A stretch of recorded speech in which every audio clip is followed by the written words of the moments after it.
You're looking good, and it feels good to be with you today. You who are 3 steps above average. I'm Kendall Bryan Hunter. I'm author of this book, Consider My Servant Job. I know it's right at the top of your Christmas list.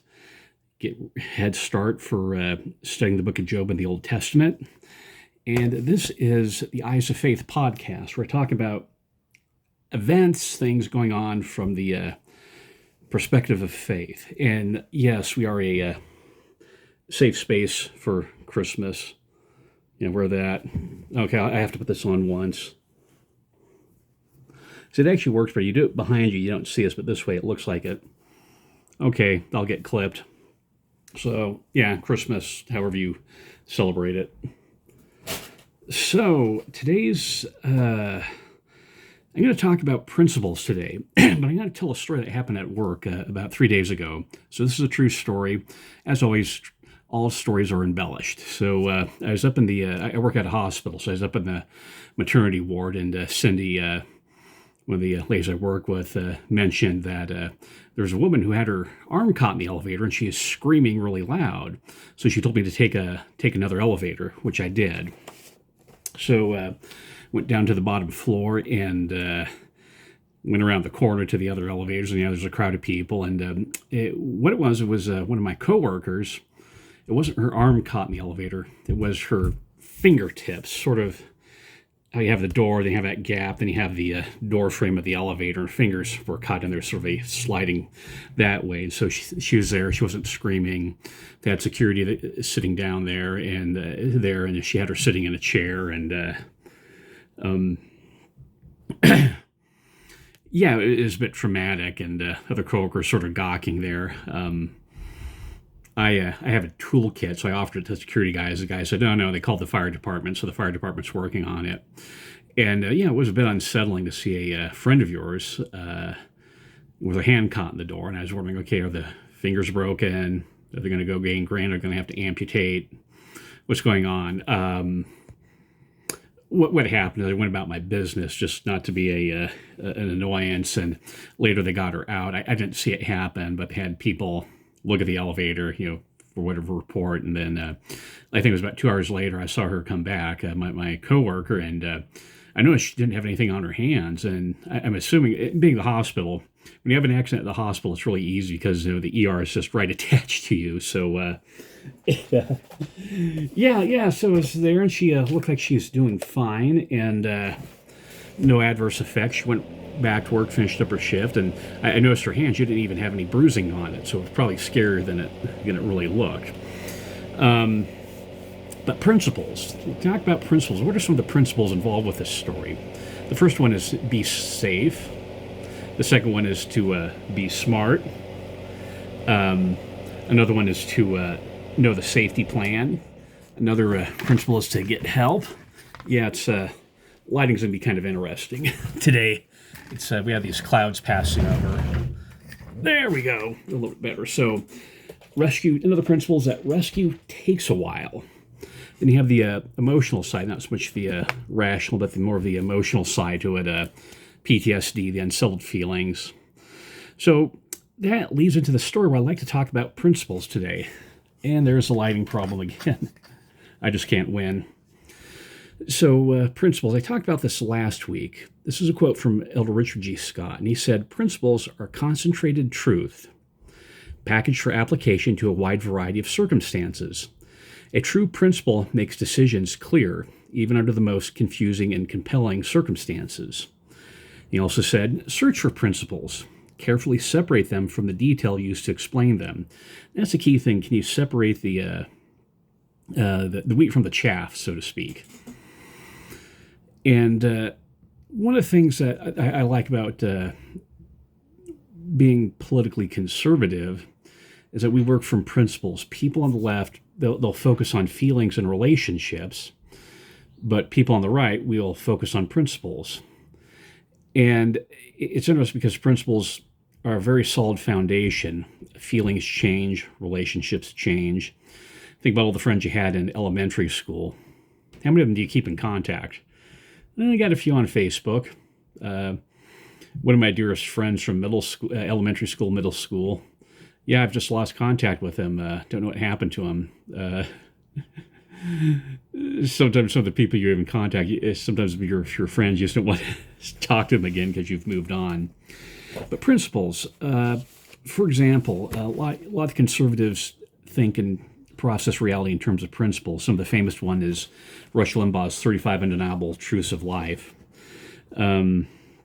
The greatest threat to, this was written in 1988, so it's the context of the Cold War. The greatest threat to humanity lies in the nuclear arsenal of the USSR. The greatest threat to humanity lies in the USSR. Peace does not mean the elimination of nuclear weapons. Peace does not mean the absence of war. War is not obsolete. Ours is a world governed by the aggressive use of force. Here's number 12. Freedom is God-given. 15. The peace movement in the U.S., whether by accident or design, is pro-communist. 16.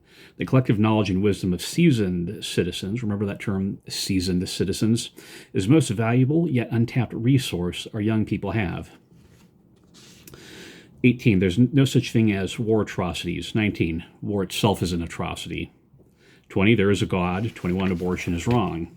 And so it goes on, and the last one is, you should thank God for making you an American instead of feeling guilty about it. Help spread our ideas worldwide. And later on, he did a quasi-revised version of it. He said the greatest threat to the human spirit is liberalism. The single greatest threat to free people of the world is posed by the heinous idea of centralized government control. Peace does not mean the elimination of nuclear weapons. Peace does not mean the absence of war. There's only one way to eliminate nuclear weapons: use them. Now, I want you to think about that. After the breakup of the Soviet Union, what happened to all those nukes? Did some slip through the cracks, and where are they? That's the premise of Tom Clancy's novel, The Sum of All Fears. 8. Peace cannot be achieved merely by developing an understanding among peoples. 10. Liberalism poisons the soul. Dennis Prager has a similar one. Liberalism poisons everything it touches. Let's see. 22. Morality is not defined by individual choice. Love is the only human emotion. This is 25. Love is the only human emotion which cannot be controlled. You either do or you don't. You can't fake it. Then he came up with this formal revised. That was sort of a mid one. It appeared in the Limbaugh letter. So it's a little bit hard to track down. I know some of the stuff is digitized. I think the best thing that the Limbaugh state could do is to just unleash all of his wisdom and make it accessible to people for free, and that will preserve his legacy. No paywalls. And the thing about this is, for those of you a little bit older, remember the band The Grateful Dead. The Grateful Dead encouraged bootlegging, and that's how they built their fan base. They allow people to bootleg it, and you can find some of them on archive.org. So on February 18th, 1994, Limbaugh updated them. Number 1, there's this distinct singular American culture, rugged individualism and self-reliance, which made America great. 2, the vast majority of the rich in this country did not inherit their wealth. They earned it. They're the country's achievers, producers, and job creators. 3, no nation has ever taxed itself into prosperity. 4, evidence refutes liberalism. Red states, blue states, red cities, blue cities. Compare New York, Chicago, and Los Angeles to Salt Lake City and Miami. 7, character matters. Leadership descends from character. 12, condoms only work during the school year. That's wit and wisdom, and it's a little bit naughty. That's why you remember it. 15, if you commit a crime, you are guilty. The fact is he had to say that tells you something. 25, follow the money. When someone says it's not the money, it's always the money. Progress is not striving for economic justice or fairness, but economic growth. 29, liberals measure compassion by how many people are given welfare. Conservatives measure compassion by how many people no longer need it. Now think about that one. What's the compassion? Oh, the bishop has all these people dependent upon him, or they're able to get all these people off of the dependency. 33, you could afford your house without your government if it weren't for your government. 34, words mean things. Didn't Elder Razban give a talk about that in General Conference, words meaning things? Remember, these are principles, these are axioms, truths. Glenn Beck did a similar thing, if you remember the 912 project. Now, the sad thing is the 912 project sputtered out. Glenn Beck didn't have it part of it. He created it and created sort of a hands-off approach to it. Man, this lighting's annoying. There we go. There we go again. But so that's why it sputtered. He did, after Charlie Kirk's assassination, he did mention he's going to revive it, but I don't know what exactly happened with it. I'm kind of concerned is that we do have all these diffuse movements, and we certainly have internecine intramural squabbles with each other. You know, Tucker Carlson and what's that guy, Fuentes, Candace Owens. So it's not lockstep ideology.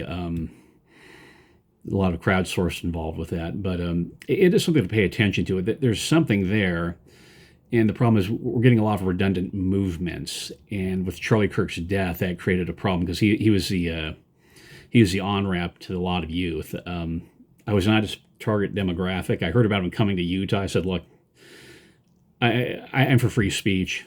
A university, that's where you're supposed to have free speech, right? We're not clear on that, right? Or only certain people allowed to have free speech. Everyone's entitled to free speech, but some people's speech is freer than others, to paraphrase you-know-who.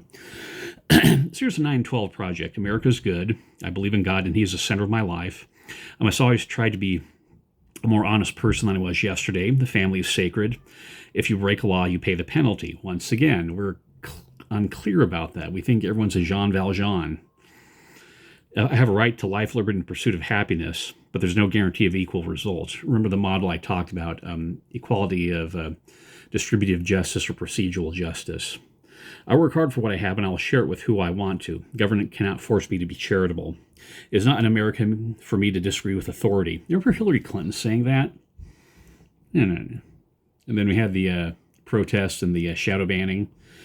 9, the government works for me. I do not answer to them. They answer to me. And the 12 values are honesty, reverence, hope, thrift, humility, charity, sincerity, moderation, hard work, courage, personal responsibility, gratitude. That's the 912 Project. Here's another one you probably not have heard of. It's the Sharon Statement from a group of conservatives at Sharon, Connecticut, ironically signed on September 11th, 1960. And this type of moral and political crisis is responsibility of the youth of America, once again, reaching out to the youth. Do we go on TikTok to get to the youth, the on-ramp, making sure we're perpetuating this? We don't reach out to the youth, we're dead in the water. Y hablando español, castellano. Precisa aprender a hablar castellano. Learn to speak Spanish. You know, you don't renounce your citizenship, and it's not burning the flag to learn how to speak Spanish.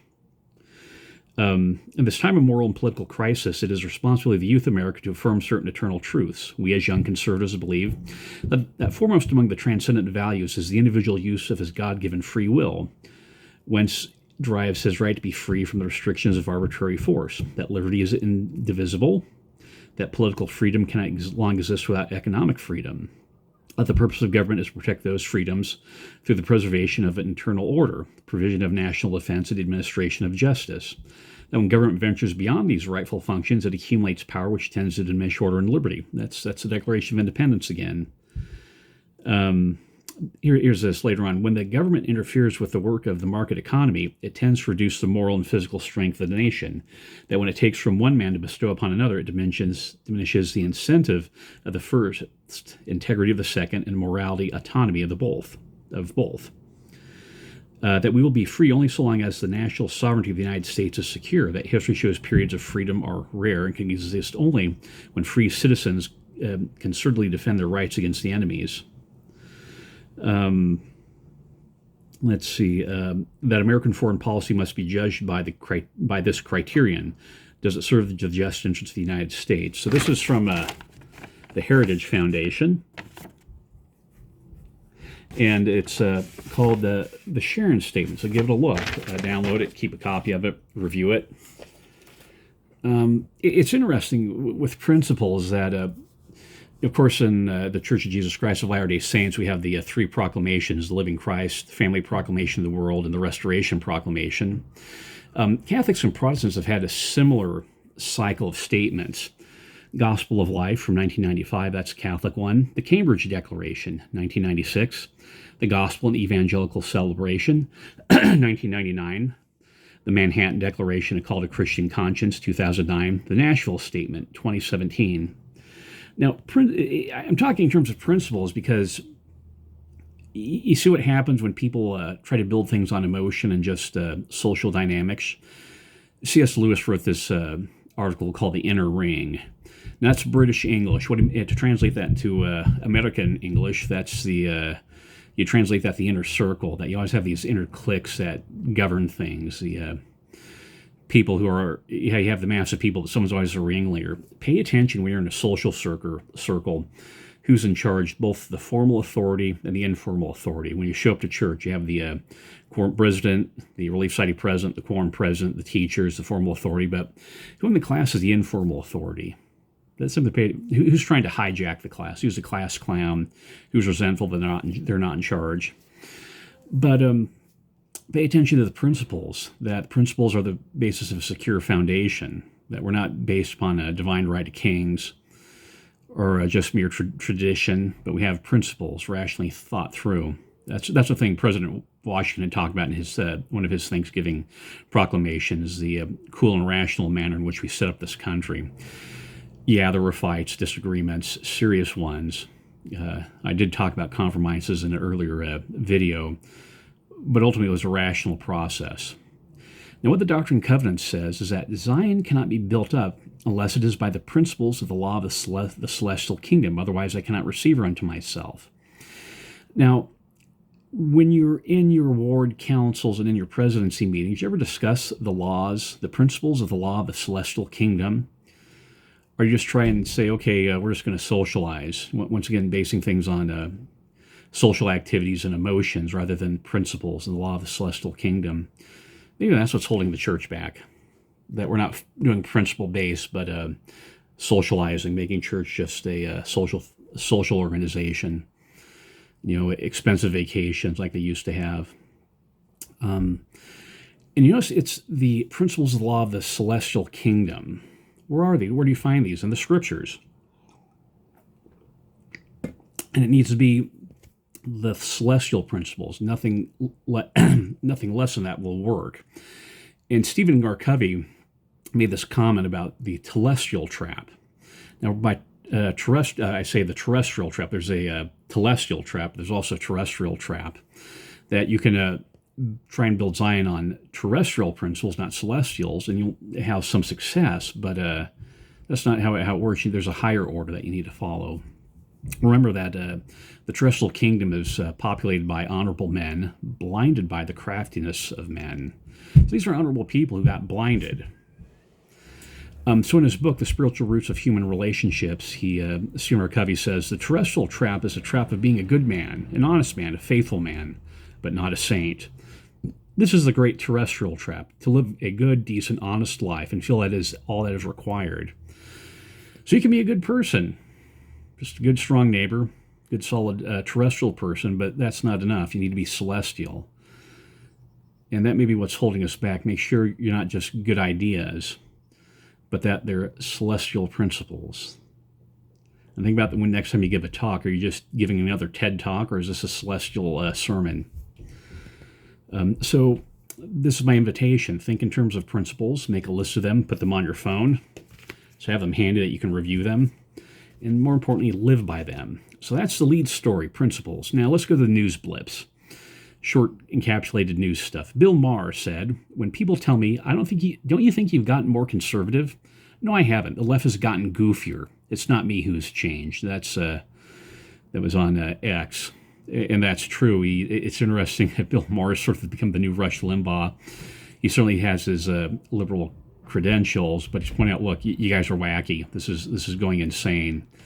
We have a justice on the Supreme Court, and she says she doesn't know what a woman is. So she doesn't know if she's a woman.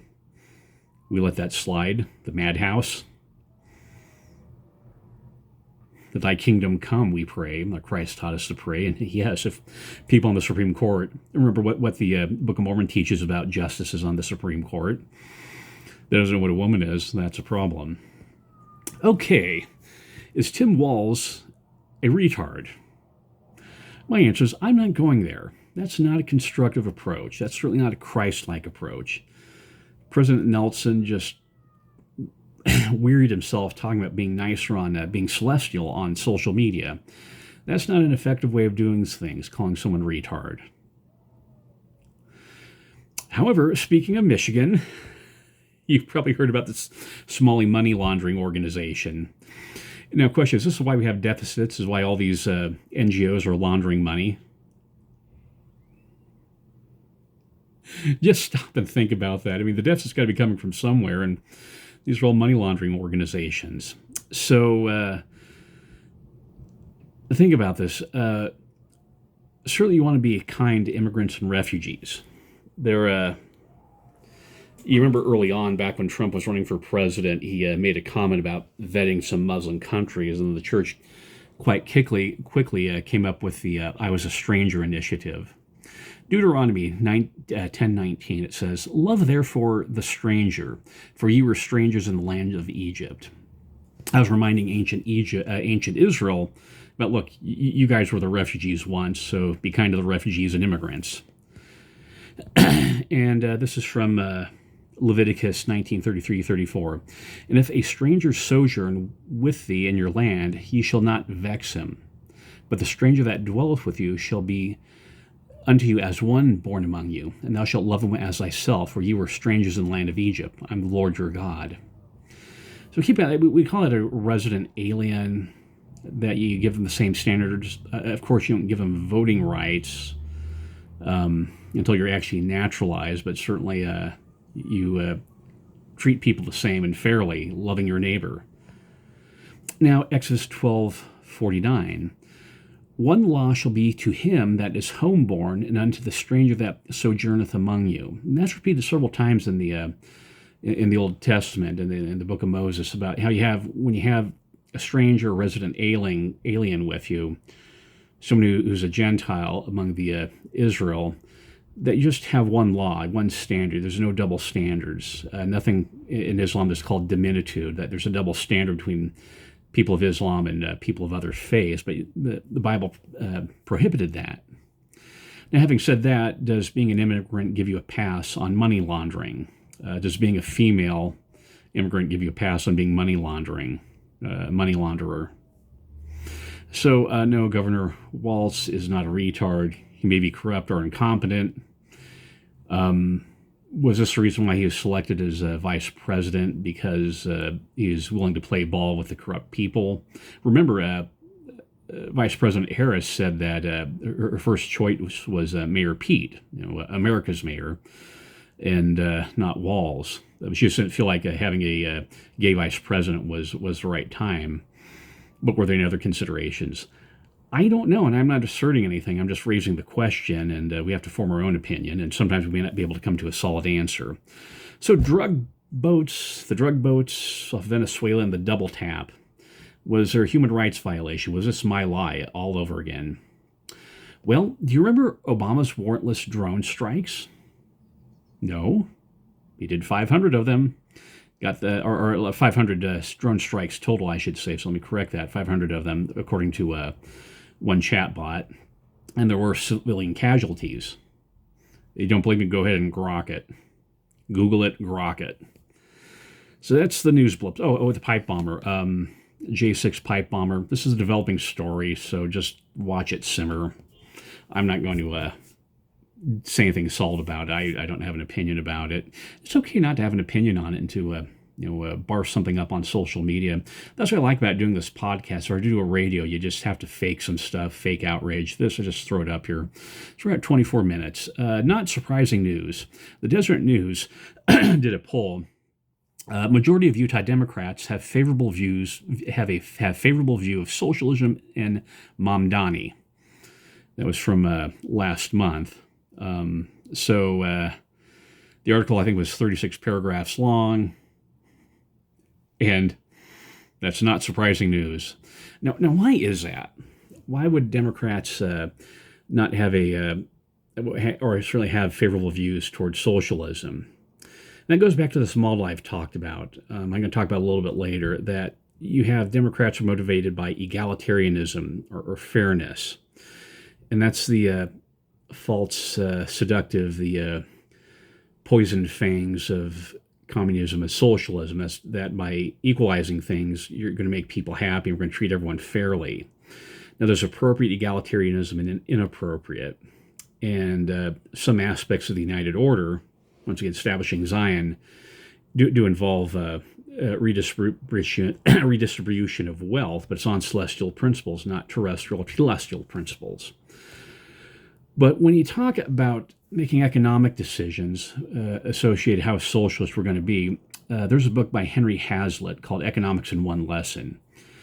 He actually could have called it Economics in One Sentence. And here's the sentence. Henry Hazlitt, Economics in One Lesson. The art of economics consists in looking not merely at the immediate, but at the longer effects of any act or policy. Then it's a semicolon, our friend from English 115. Let's get the lighting up. Like I said, lighting's going to be a problem today. The art of economics consists in looking not merely at the immediate, but the longer effects of any act or policy. It consists in tracing the consequences of that policy, not merely for one group, but for all groups. So you have the short-term effects to a small group versus the long-term effects to everyone. Thomas Sowell, our favorite economist, living economist since Walter E. Williams passed on, Rush Limbaugh's greatest guest host, Walter E. Williams. But Thomas Sowell wrote a book called Applied Economics. There, the lighting's better now. Applied Economics, but I have these like weird eyes in there. But Applied Economics, thinking beyond stage one. What's the subsequent stages of the economic choices? What happens at stage one, stage two, stage three? How does this affect everyone? Also, when you're dealing with the government, what's the... sorry for that. Do some lighting things. Just give up on lighting. But the human nature aspect of economic choices.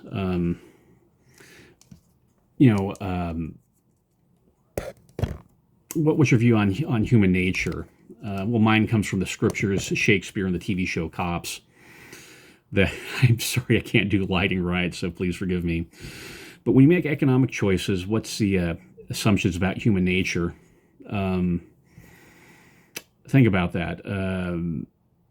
Because you make bad economic choices, it has consequences. Think about Irena Karutska. You remember her? Or did she just kind of disappear? He had nonstop riots with George Floyd, but with Irena Karutska, nothing. So I alluded to this, but updating the model that I have, the one I talked about earlier on the episode is called Charlie Kirk and the Pink Elephant Effect. So here's a new model. Feelings, freedom, fairness, and friends. That's what motivates the left. They base things on emotion. They like the freedom. They want people treated fairly. That's distributive justice. And they focus on friends, community. However, people on the right, they're based upon facts, functions, fidelity, and family. And what I mean by facts is they don't make emotional decisions. They deal with axioms, principles. Okay, what facts are involved here? The function.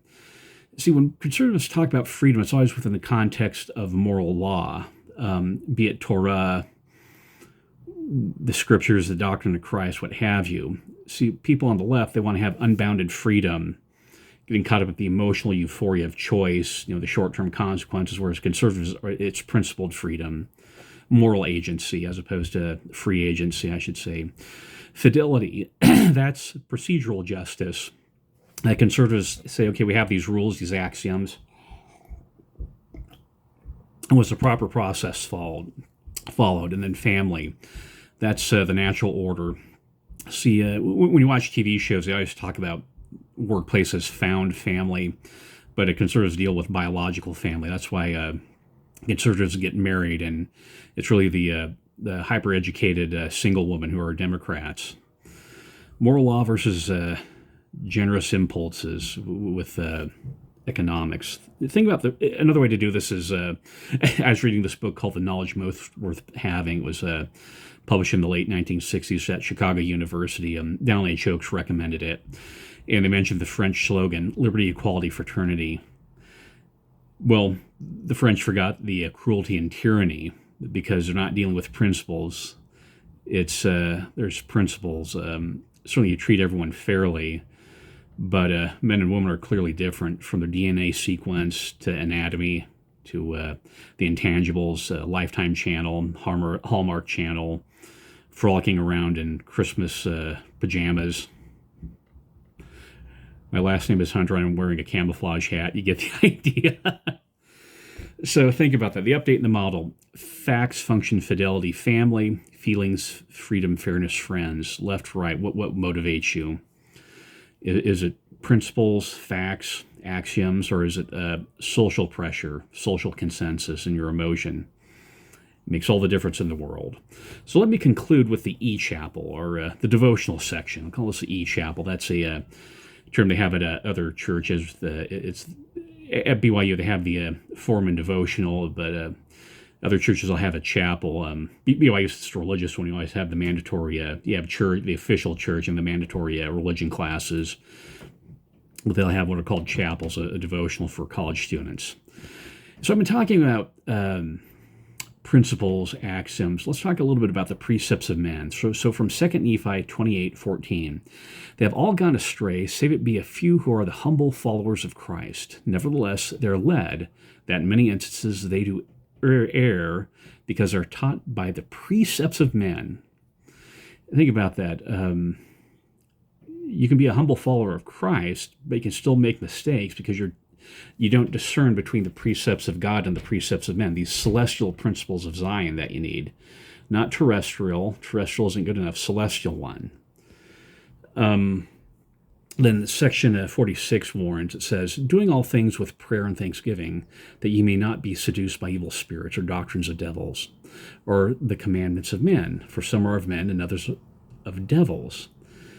So you have these celestial principles of Zion, but you have seducing evil spirits, you have doctrines of devil, and commandments of men. So it's one to pay attention to. When you think about a lesson, or when you're giving a talk, or when you're listening to a talk, or these celestial principles, or this is just a TED Talk. I said that earlier, and it bears repeating. And it has an effect upon the church. This is also in 1 Nephi 14. It says, and it came to pass, I beheld the church of the Lamb of God, and its numbers were few, because of the wickedness and abominations of the whore who sat upon many waters. Certainly we love people of all faiths, but we realize that the other church, there's only two true churches, and their creeds are an abomination. It came to pass that, behold, that the church of the Lamb of God, and its numbers were few, because of the wickedness and abominations of the whore that sat upon many waters. Nevertheless, I beheld that the church of the Lamb, who were saints of God, were also upon all the face of the earth, and their dominions upon the face of the earth were small, because of the wickedness of the great whore I saw. Now, you notice that it's the problem is that the wickedness and false principles are corrupting the church, and they're holding the church back. So you could be living in a very solid terrestrial ward that's refreshing, ennobling, enabling, and has great has great productions at Christmas and Easter and Mother's Day, but that's just not enough. You need something more. And it's a warning about the precepts of men. But there's one caveat, 2 Nephi 28:31. Cursed is he that putteth his trust in man, or maketh flesh his arm, or shall hearken unto the precepts of men. Now here's the caveat. Save their precepts shall be given by the power of the Holy Ghost. So that'd be something like the Constitution, American Constitution being inspired. It certainly has historical antecedents with Montesquieu and the spirit of the laws, and back with Aristotle's research about the separation of powers. But it was it was inspired by God. With the caveat about the slavery and 3/5 things, being having to be a painful but common sense concession that you had to make, and it could only be solved by a very bloody war. But the precepts of men, more precepts of men that are given by God. How about Dave Ramsey and Susie Orman? Focus on the family. Those are good precepts. Yeah, if you just follow them. So when we're about precepts of men, you have to pay very attention, but they're not all necessarily bad. But make sure that you're focusing on the celestial principles and that you're developing an eye for discerning it and trusting the Holy Ghost to inspire you. You have celestial principles, terrestrial, telestial, and some of these wards are stuck in the terrestrial trap. Good and worldly principles, but Zion cannot be built up unless it's by the principles of the law of the celestial kingdom. Otherwise, I cannot receive her unto myself.